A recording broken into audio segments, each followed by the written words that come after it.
So welcome to this class on loops. So in our previous lesson, we talked about control statements. I would say we have two types of control statements. We have the conditional statements and iterating statements. We either call it iterating statements, or you call it loops. So what are loops? If you want to run the same code over and over again each time with a different value, which loops, or in other words, an iterating statement. So loops are a quick and easy way to repeatedly perform a series of instructions, and they are typically run an infinite number of times. So with loops, you can run a series of instructions a number of times based on certain condition. So we have different types of loops. In JavaScript support different type of loops. We have the for loops. The for loops loop through a block of code a number of times. We have the for in loops. The for in loops through the property of an object, while the for of loops. The for of loops through the value of an iterative object. We have the while loop. While loop loops through a block of code where a specified condition is true. We have the do while loop. The do while loop also loops through a block of code when a specified condition is true. So let's look at each of these type of loop one after the other. Starting from the for loops. So you can see the for loops creates a loop with three optional expression. So you can see this, you can see here, we have the for loop. This is the syntax for the for loop. Then we have three optional expressions. So the expression optional, you can put the expression there, you can leave them blank. So expression 1, expression 2, and expression 3. So, and then you write a block of code within the curly braces, code block to be executed. So let's look at what is expression 1, what's expression 2, or what's expression 3. Now, expression 1 is executed one time before the execution of the code. So your for loop is going to run multiple number of times based on conditions. So expression 1 is run only once. If you have 100 iterations, expression 1 is run once before the first iteration. Second iteration is run once for the first iteration, and then until you go through all the iteration, till it runs one before the execution of the code. Expression 2 defines the condition for the expression for executing the code. So expression 2 defines the condition for which the code is being executed. I want to see an example. So as long as the condition is true, the block of code keep executing until the condition becomes false. Also, however, in each of the executions, the expression 1 is not executed again. It's only executed once before the start of the first iteration. So expression 3 is executed every time after the code has been executed. So at the end of the code, after the code has been executed on every iteration, expression 3 is executed. So expression 1, normally you would use expression 1 to initialize a variable used in the loop. So that's what, in practice, what we use expression 1 to do for initialization. It's not always the case. JavaScript doesn't care about expression 1 is optional. So let's look at some example let's look at some examples, see how our for loops actually works. Okay, so let's start. So we said for loops. The syntax of for loops is for loop. We have expression 1, which is written here. Then we have expression 2, it's expression 1. Then we have expression 2. We have expression 2.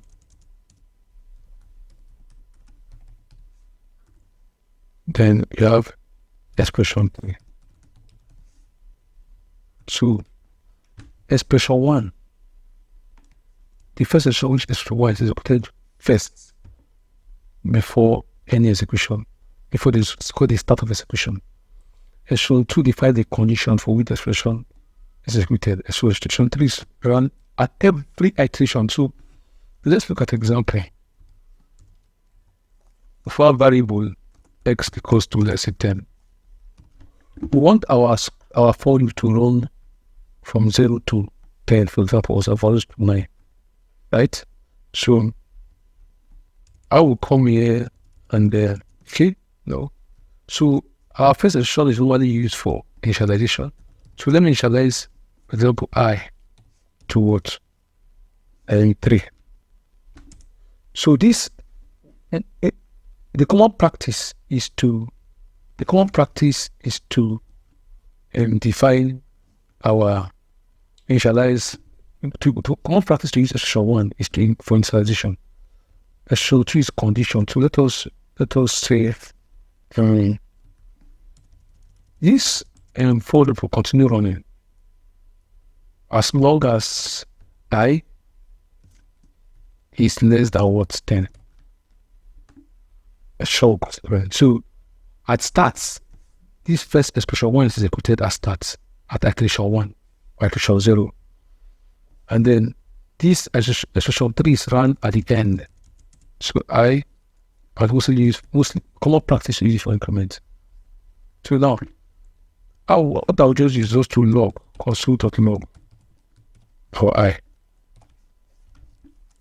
So at first, expression 1 is executed. And what expression 1 does is initialize I to 1. And once this expression 1 is executed once, this particular statement will not be executed again. No matter the number of iterations, it should just be executed once. So expression 2 defines the condition for which the code runs. So at iteration 1, our I is 1. And so because 1 is less than 10, it will run. And expression 3 is executed at the end. It's like, so 3 is like the same thing as coming to put it at the end of our for loop. So after every execution of the codes in every iteration, expression 3 is executed. So I want expression 3 just to increment our 1 to 2. So at first, I is 1. So we log. So that's the at first iteration, I is 1. So our line 3 becomes I is equals to 1. Now, before the end of the first iteration, which first iteration, I is incremented to 2. So at our second iteration, I is 2. And this condition still remains true, so it runs. This one will not be executed again. So let's tell it once. That's expression 1. So this continues until I becomes greater than 10. So let's run this as what it gives us. Gives us 0 to years or 9. So at I is equal to 10, at 10, I is equal to 10. So I is not less than 10, so it will stop there. So you can see. So this is how we use our for loops. So the first expression 1 is mostly used for initialization. Expression 2 is used mostly for condition of which the block of our expression block is run. Expression 3 is mostly for increment. I can decide to leave all these expressions are optional. I can make this empty and define it here. So this will give me the same answer. Can you see? It's a print from 1 to what? 9. So you can see that the 1 is executed once, and so the for loops keep running and incrementing 1 until I becomes equal to or greater than 10. Now, because expression 3 is executed at the end of the code, I can decide to take this one to the end. That will give us the same thing. It will give us the same answer. So you can see that gradually our expression 1 and 3 are empty. Now, this, what we write, what we have written here, the same thing as going to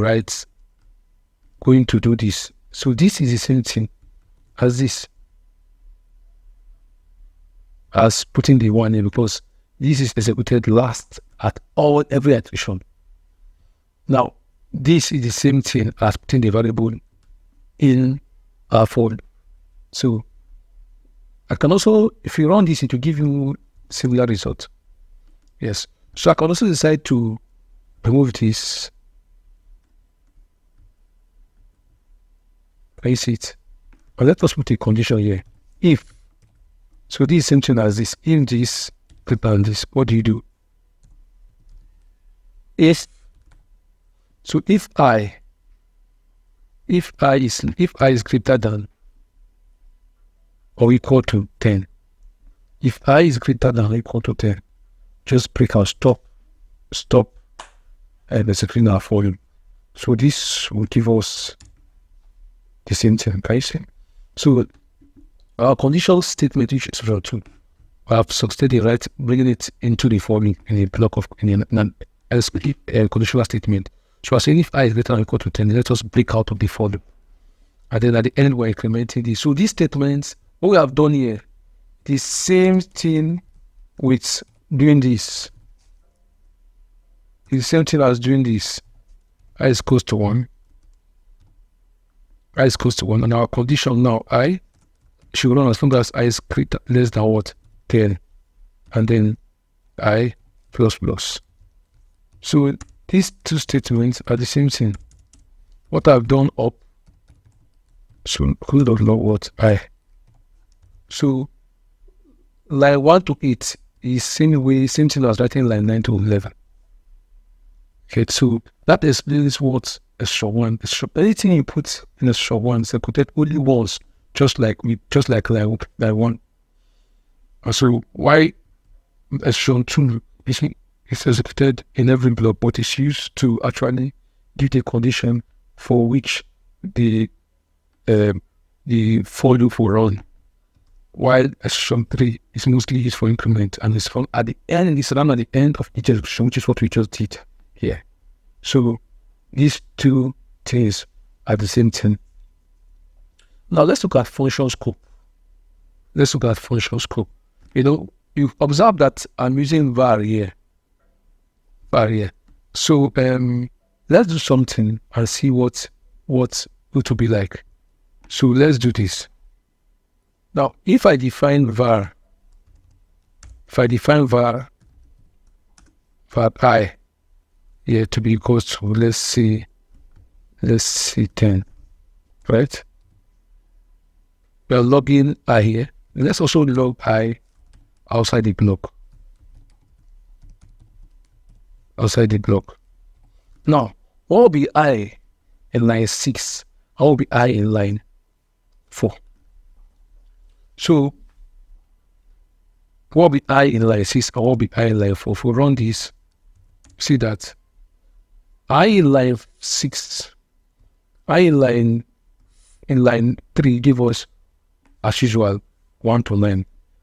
Why I in line? Okay, let's change I to here to, let's say 3. I think it will be clearer that way. But let's run. See, I in line 5 give us 10. Why I in line 4 is 1 to 9. So now remember that we see that variable var is has a global scope. So that means what we are doing in line 3 is initializing.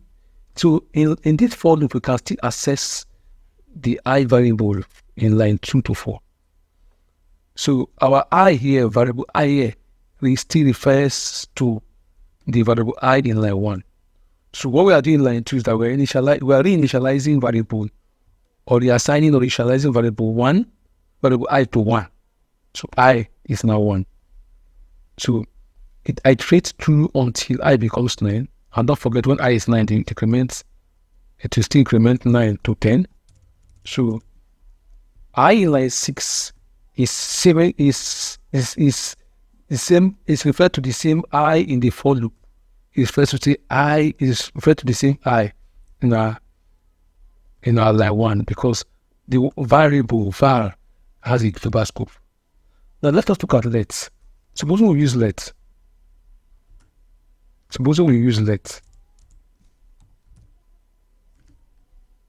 we're using let.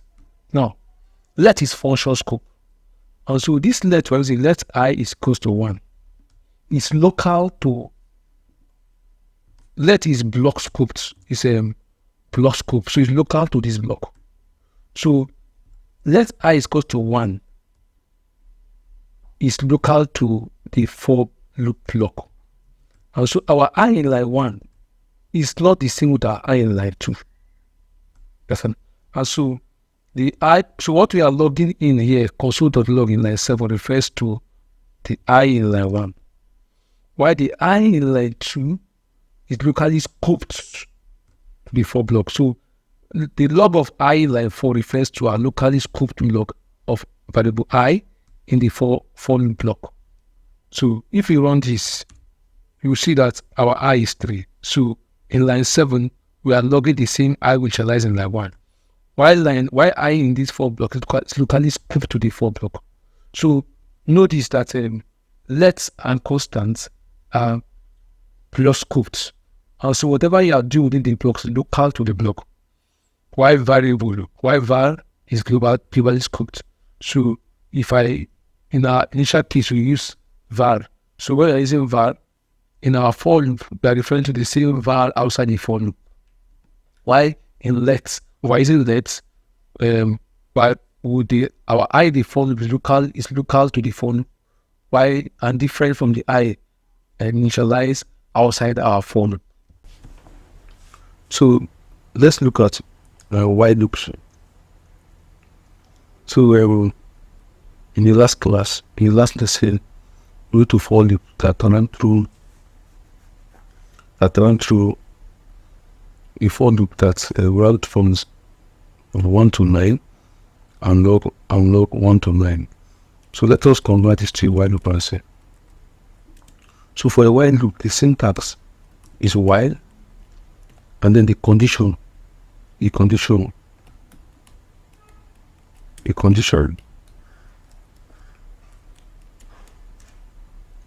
So as long as the condition is equal to the block of code in the while loop keep running. So in this case, we are saying that in this case, let's I be equals to 1. So var I is equals to 1. Okay. So we are saying I, so that's I is less than 10. This loop will keep running. So we can console put log I. So let's increment I plus. So in line 9, we're increasing the value of I by 1 in each round. So as long as this I is less than 10, I will keep running. The while loop will keep executing in various iteration. So let us run our code and see what it is like. The terminal.